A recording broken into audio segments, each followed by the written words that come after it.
Today, we're continuing Super Zeros, and we're on part 3 of this series we started at the beginning of the month. And hey, if you're new, if you're visiting today, we're going to play a little catch-up, so don't feel out of the loop. We're so thankful that you're here.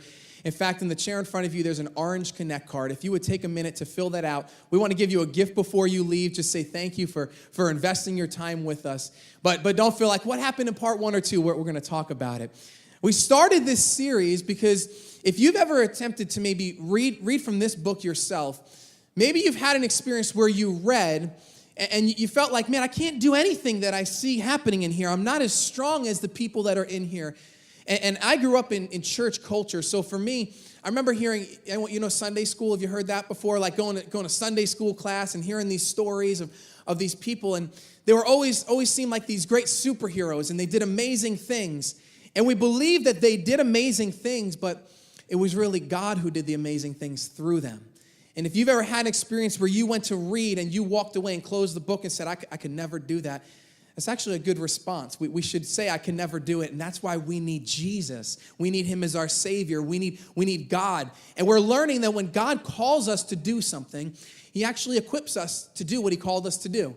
And I love that, because if you have a passion or a vision or a dream in your heart and you say, man, God has called me to do this thing, but it seems so big, I don't know that I could do it, that's a good thing, because it means that God is going to come through, that God is going to equip you when he calls you.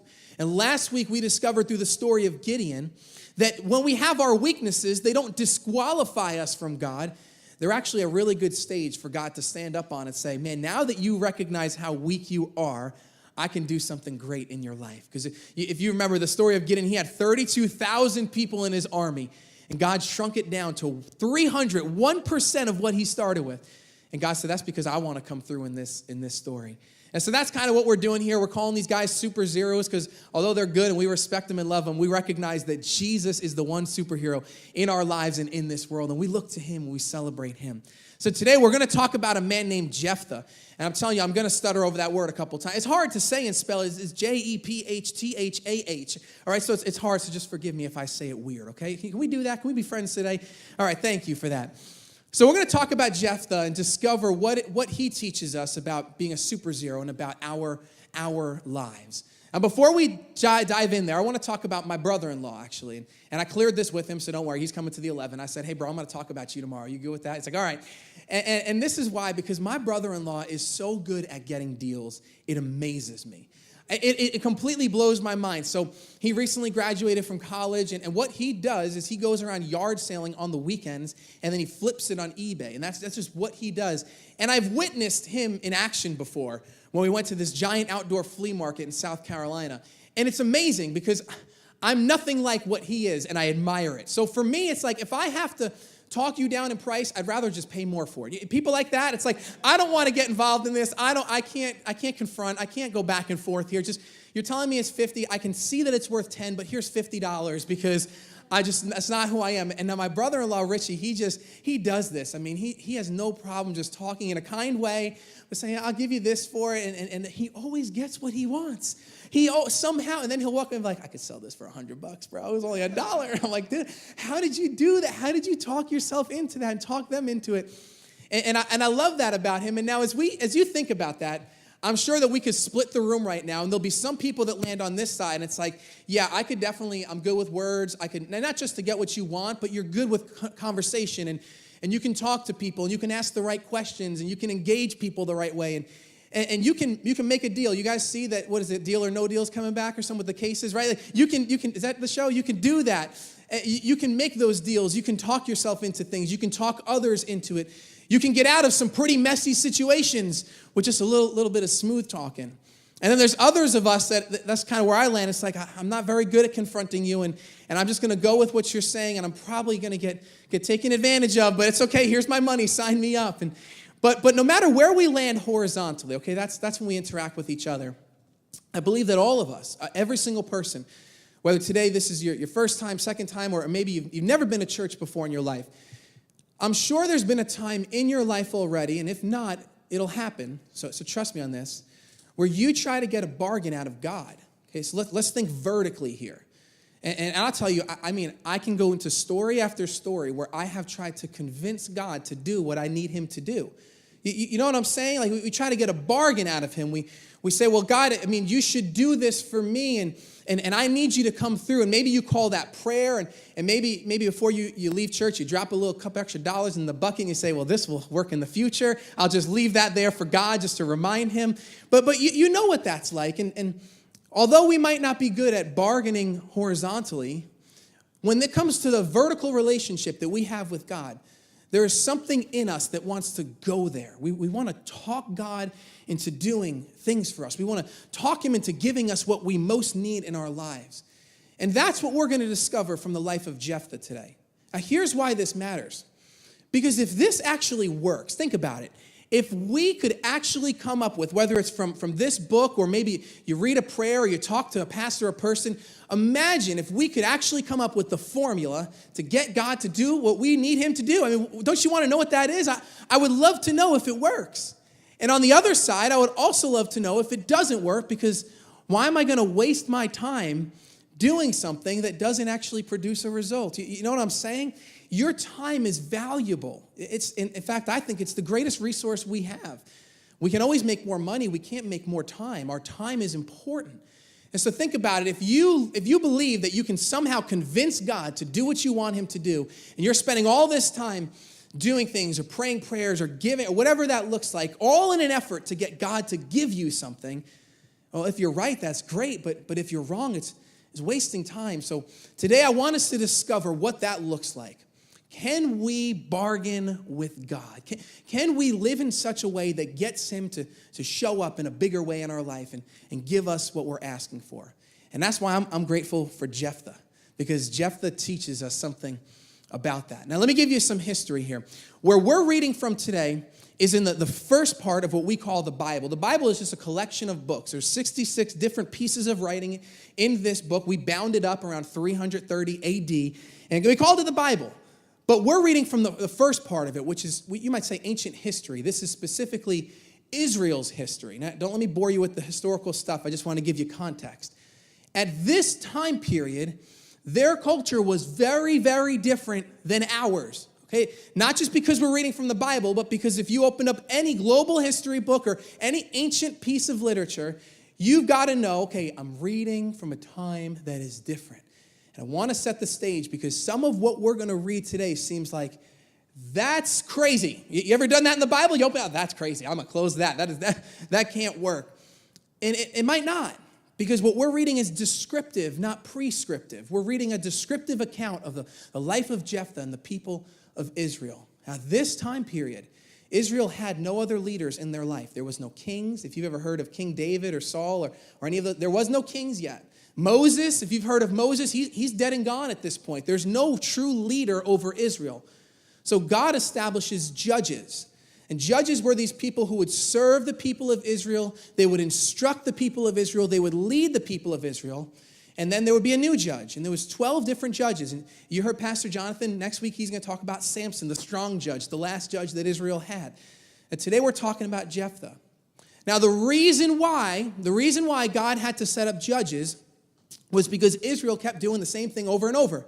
Israel would abandon God, God would bring in an enemy, and Israel would cry out for help, and God would send a judge, and the judge would deliver them and set them free.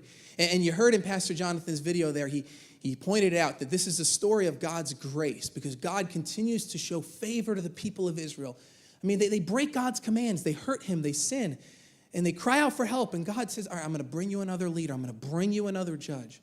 Now, what's really funny, and we're not going to read, I'm going to encourage you to read it, in Judges chapter 10, when Israel cries out for help to God, God has some fun with them, and I love it, because they cry out, and at this point, they've gone through 7 judges. I mean, this is 7 times over. Keep sinning, God help us. All right, I'll help you again. Keep sinning, God help us. All right, I'll help you again. And in Judges 10, there's this comical conversation that God has where God says to them, you know what? Why don't you go ask the other gods for help? Isn't that awesome that God says that to them? Don't you ever want to say that to your kids sometimes? Go ask your dad, right? Just go ask someone else. Go ask someone else for, you love these gods, and he has some fun with them. He shows them, he's trying to teach them the gods you're chasing after, they can't help you. What if you actually trust them? Don't you see that they're not there to help you? And he has this fun with them. And then we get to this guy named Jephthah. Now, the reason why, this is important, the reason why God said that, go help the gods that you trust to help you, is he was trying to teach them something. You can't expect my blessing if you're not living out my principles. That's what he was teaching the people of Israel. And I've done that before.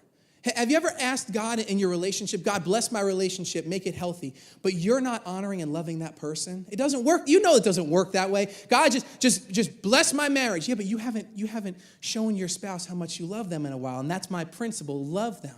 God, just give me more, give me more. Yeah, but you're not being generous. If I give you more, you're going to spend it on yourself.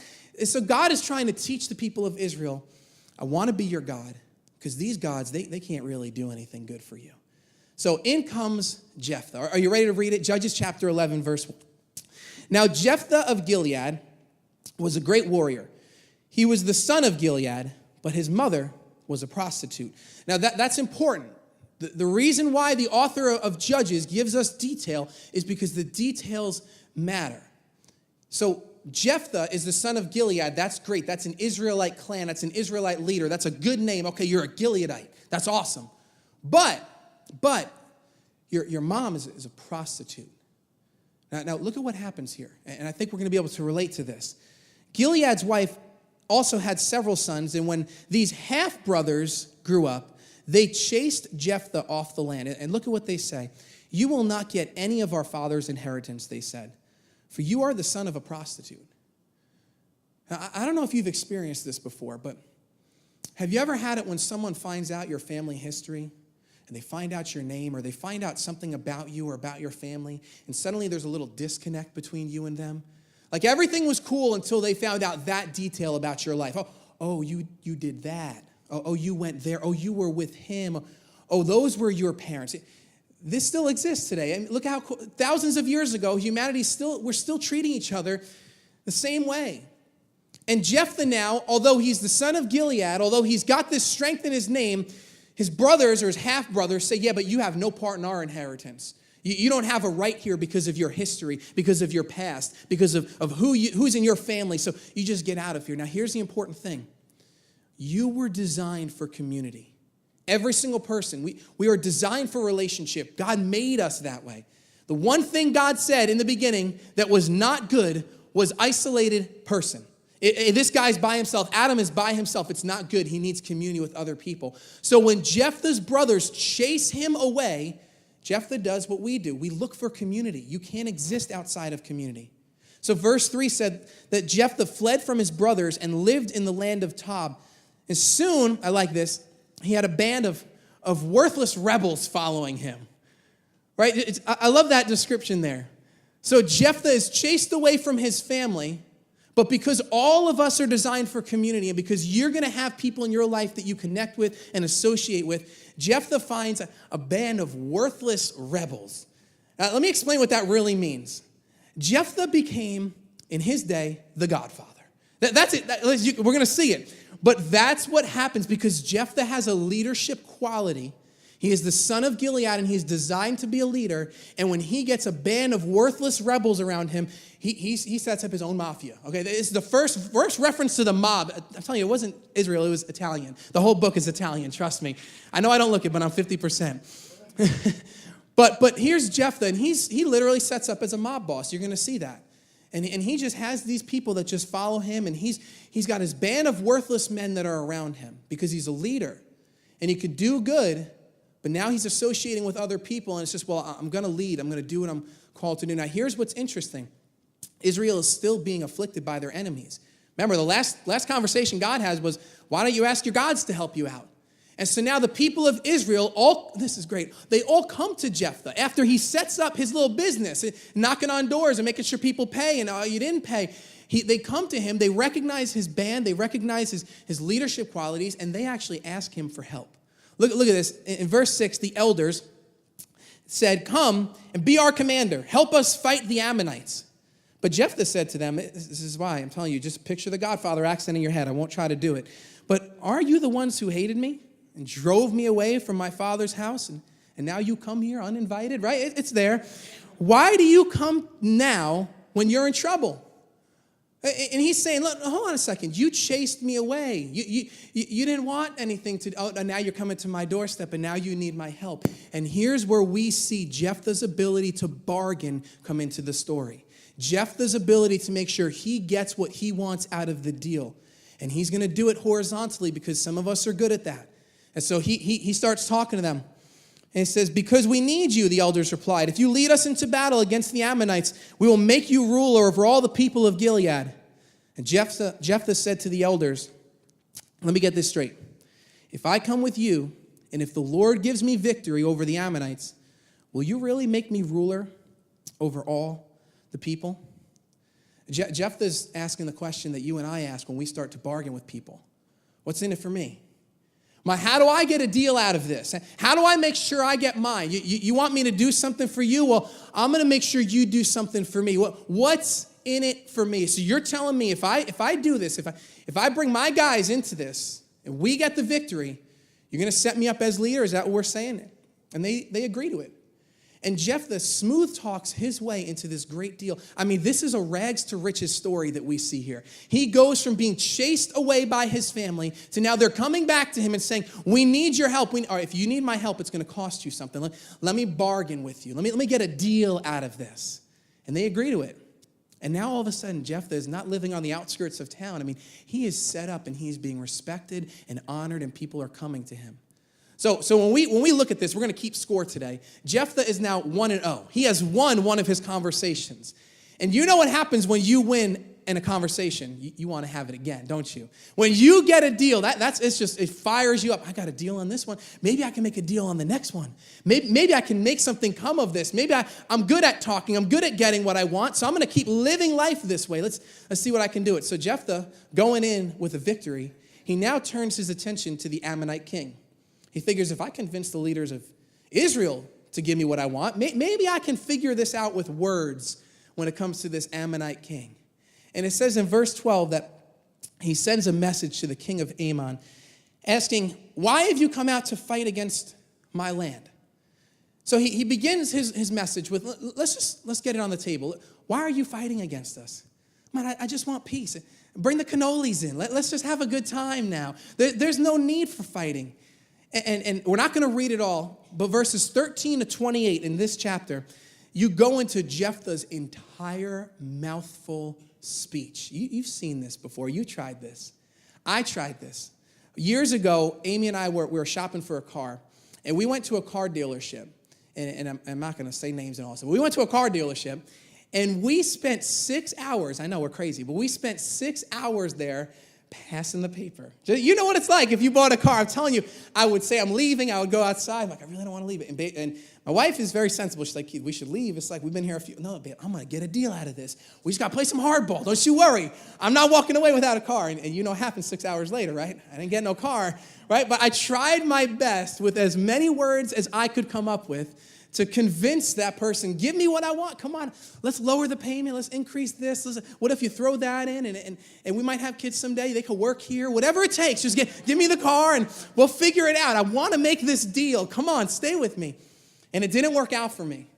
And right here, after this entire chunk of his message, and he's going into, you got to read it for yourself. He's going into all this detail. He's telling them, no, it wasn't us who started it. You started it. God gave us this land, and you should understand that God gave it to us, and so it's ours. We're not here to take your land. We just want to live within our borders. Going on, it's a monologue because there's no pick up the phone. He's just sending this message off, and I love the response of the king when he gets it. Verse 29, but the king of Ammon paid no attention to Jephthah's message. How great is that? Jephthah, you just spent all this time trying to bargain. You spent all this time trying to smooth talk your way into your deal. And the king gets it and says, I don't even care. Like, hit the delete button. I don't want to see it. It doesn't matter to me. So let's keep score now. We've got Jephthah is 1 for 1. He's won one and he's lost one. But he's only been operating on a horizontal plane.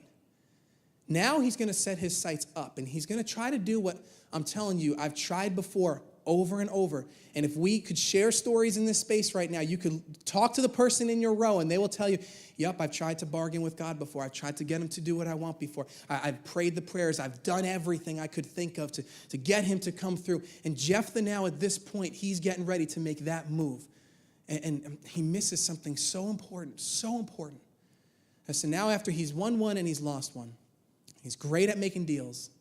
The next verse says, at that time, the Spirit of the Lord came upon Jephthah, and he went throughout the land of Gilead and Manasseh, including Mizpah and Gilead, and from there he led an army against the Ammonites. So don't get tripped up on all those places. That would be like, you ever talk to someone that's not from Long Island and say, where are you in? Islip or Patchagoo? You know that? Like they don't know what our names are. That's all it is there, okay? So it's just he goes around and starts finding everyone from the towns and says, let's build an army now. Let's go to fight.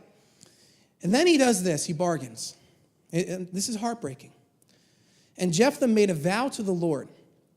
He said, if you give me victory, you said this, God, if you come through, if you heal her, if you help me financially, whatever it is, just if you give me victory, God, okay, here it is. If you give me victory, then I will give to the Lord whatever comes out of my house to meet me when I return in triumph.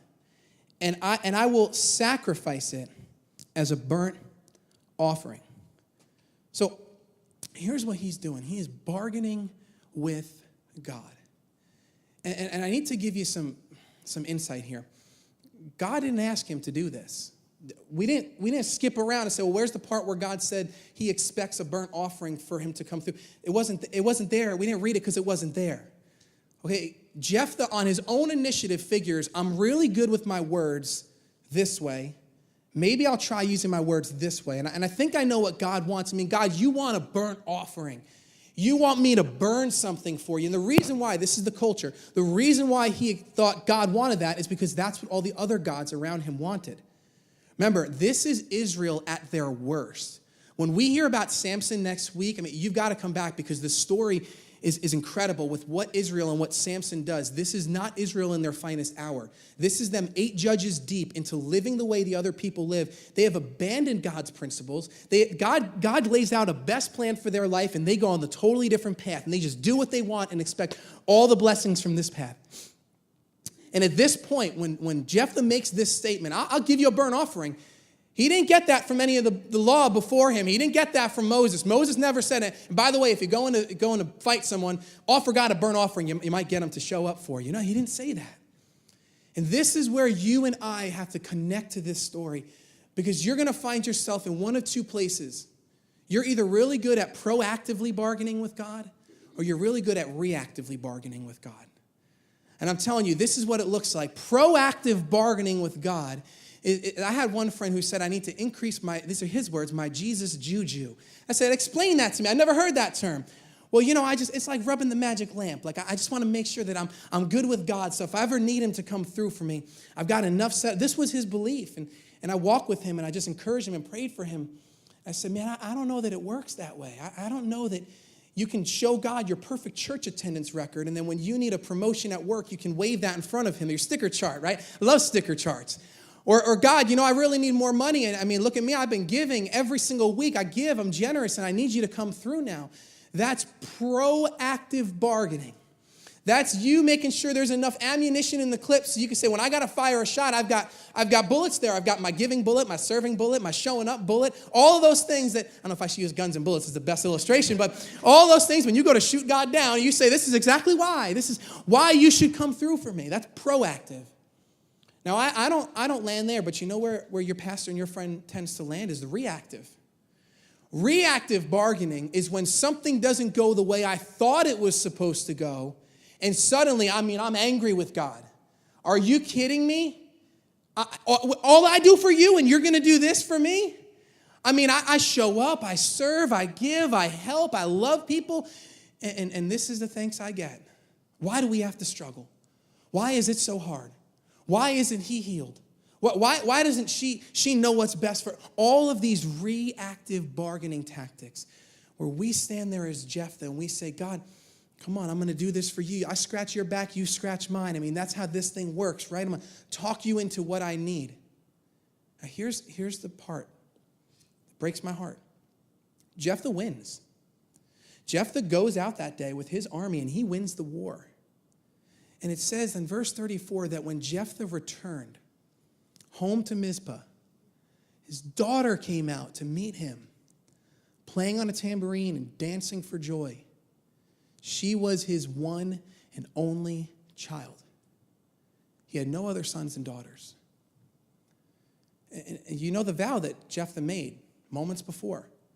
God, the first thing that comes out of my house, I'm going to offer as a burnt sacrifice to you. The first thing, if I get home and there's victory, God, whatever comes out of my house, because he's a bargainer, because he's a smooth talker, because he believes the best way to get ahead in life is to rely on his own abilities and to rely on his own strength and to use his own words to get what he needs from God. And could you imagine, parents, you can connect with this really fast. Could you imagine he gets home and the first thing he sees is his smiling face of his baby girl, his only child. And he tells her what he's done. He tells her about the vow. And what she then asks him to do, and this is cultural, so let me explain it. She says, Father, can I just go off for 2 months with my friends into the mountains and mourn the fact that I'm going to die a virgin? Now, I'm going to explain why that's important. And he agrees, and he says, fine, take your 2 months and go. And then in verse 39, it says that when she returned home, her father kept the vow he had made, and she died a virgin. Now, I can see your thought bubbles. It's a gift that I have as a communicator. We're all wondering, did this really happen? I mean, really? That's the kind of God that you want me to believe in today? A God that demanded a child to be sacrificed? Well, let me answer that in a couple ways. First of all, we don't know if it actually happened. And I know it's not the answer you want, but that's the only answer I can give you. Because as I studied and I looked through commentaries and even talked to other pastors about this text, there are people on both sides of what happened here. So there are people that say, he might have burnt her. He might have sacrificed her. And I'll tell you why in just a second. And there are others who will say, we don't think he sacrificed her through a burnt offering. We believe that he more so dedicated her to the Lord almost as a nun in a convent. And here's why they believe that. Because why did she spend 2 months going to mourn the fact that she would die a virgin if only to be burnt?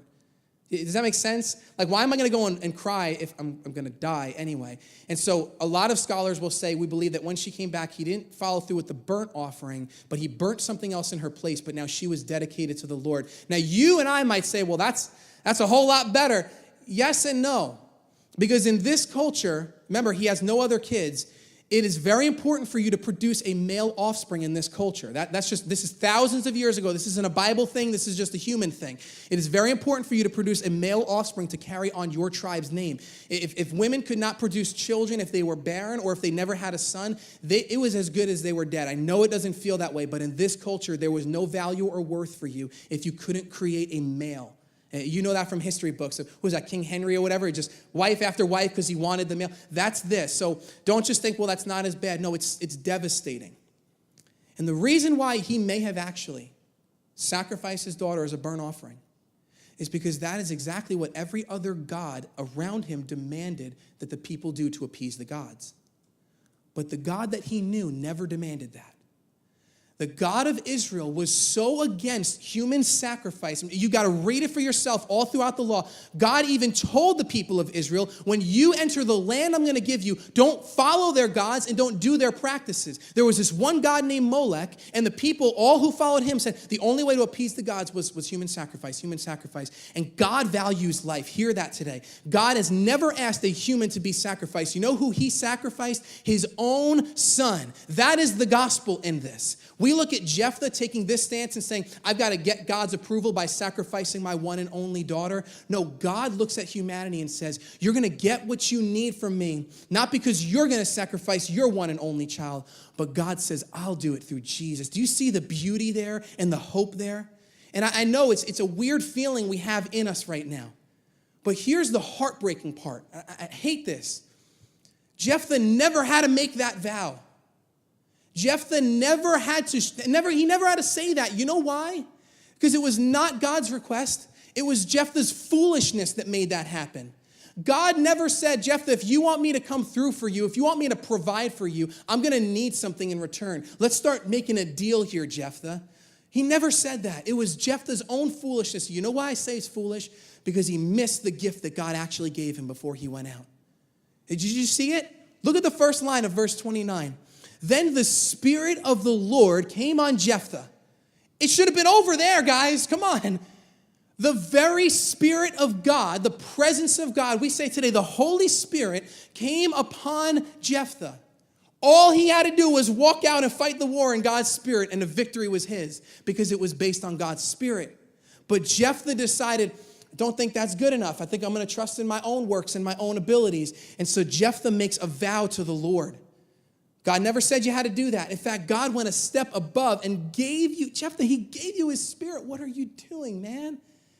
Why are you trying to talk yourself into something God gave you? And that's our teaching point today, and that's why this matters. You cannot talk yourself into what God wants to give you. And guys, we believe that salvation is free, that it is a gift. As Paul says, it is a gift of God. It is by his grace that he has saved us. It is not that you can work hard and you can proactively get God on your side to save you and come through for you. By you showing up to church, by you giving money, by you serving. All of those things, they are not a means to salvation. They are a result of salvation. You see the difference there? We don't show up and we don't love people and serve our community and be generous and do all these things so that God will love us. We do it because God loves us. And I want you to hear that today because I know it.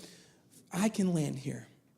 For so many of us, we can get so frustrated with God because we think he's not doing what we expect him to do. Because we think somehow we buy our own salvation and we buy our rights. And God, come on, look at all I'm doing. No, but God never asked it of you. God never said to do it this way. You're making a vow when you don't have to. God has given you his Spirit. God has given you his Son, Jesus. And I'm telling you how different your life is, how different it is when you stop trying to convince God to give you what he just wants to give you. And it doesn't mean you stop praying. It means your prayers start to change a little. You start to say, thank you, God, for already giving me everything I need in Jesus. It doesn't mean you stop giving it. In my life, it means I give more because I say, God, I can't outgive you. You've given me so much in Jesus. It doesn't mean you say, well, I'm not going to love him. I'm not going to serve. There's nothing in there for me. No, you already got what you need in Jesus. You don't have to do it to get. You do it because you've been given. And that's the heart of the gospel. And that's what Jephthah missed out in his story. He was so quick to make a vow. And if you would be honest today, maybe you're quick at making vows to God. Maybe you're quick at looking through your life and saying, God, I will if you. I'll do it if you do it. And the problem there is when we try to win our own salvation, we have to maintain our own salvation. You know what guilt and shame feels like, I'm sure. And that's why sometimes we do something and God's showing up and it's all sunshine and we're enjoying life and man, this is great. And then the clouds come through and we get all bent out of shape and say, God, I don't understand. Why is it going like this now? Well, that's because you're living out of vows. You're not living out of God's Spirit for you. And no matter who you are today or what you believe, you are invited to know that God. Not the God that says, I need sacrifice, I need vows. The God that says, I'll sacrifice my son for you. I love you. I want to do this for you. That's the God that Jephthah had in his life. It's the God he left, and he chased after another God. So in my relationship with Amy, I've been using this phrase. We started dating when we were 15, so almost 15 years now. I've been using this phrase for a while, and it's this. Can you just? You ever say that before to someone? Babe, can you scratch my back? Can you just scratch my back here? Hey, babe, can you just make me a sandwich? You know, it just kind of rolls off the tongue in my mouth. Can you just do this? Can you just do this for me? And I'm telling you, when I thought about that phrase and I thought about how I use it horizontally, I said, man, I use the same thing with God. God, can you just come through? Can you just, and think about it in your own life. Maybe you have your little phrase that you say, man, that's what I say. And I want to flip it today. I believe that God would say to us, can you just trust me? I think that's the question that God is asking of us today. The question that Jephthah could have answered. Jephthah, can you just trust me? Because I'm going to give you my Spirit when you go out to fight this war. And his answer was, no, God, I can't trust you. I'm going to try to do this my own way. And the results were devastating. And so here's the question for us today. Can you just trust Jesus? Can you just come to a place where you say, I tried it my way and the results weren't good. and I'm so filled with guilt and shame, and I so want to know this God, and I want to celebrate him. And I realize now that I'm bargaining and I'm pleading and I'm not trusting. I'm not living out the gospel that says that Jesus is the means of my salvation, that Jesus is the only person who could take away my sin and rescue me. And so today we want to celebrate that Jesus is the one who saved us.